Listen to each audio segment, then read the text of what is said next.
नेस्कोतली दुर्घटना ही ताजी असतानाच मुंबईत आणखी एका ड्रग्ज रॅकेटचा पर्दाफाश करण्यात आला। खारमधल्या एका चाळीत 13,000 भाडं असलेल्या एका खोलीतून तब्बल 30 कोटींचं एमडी ड्रग्ज जप्त करण्यात आलं। ड्रग्जचं मोठं रॅकेट चालवणारा आरोपी आरिफ शेखला बेड्या ठोकण्यात आल्या। विशेष म्हणजे आरोपी आरिफ शेख हा गुजरातमध्ये ड्रग्ज प्रकरणी 10 वर्ष जेलमध्ये होता। 2023 मध्ये जेव्हा तो पॅरोलवर बाहेर आला तेव्हा तो फरार झाला आणि खारमध्ये येऊन राहू लागला। पोलिसांच्या नजरेत येऊ नये यासाठी त्यानं सहार रोडवरील भास्कर चाळीत ड्रग्ज फॅक्टरी उघडली।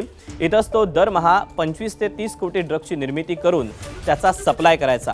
या प्रकरणी पोलिसांनी आरिफ शेखचा साथीदार रिजवान अहमद शाही उत्तर प्रदेशच्या प्रतापगडमधून मुसक्या आवळल्या। त्यामुळे या ड्रग्ज रॅकेटचे धागेदोरे आणखी लांबपर्यंत जाण्याची शक्यता वर्तवली जाते।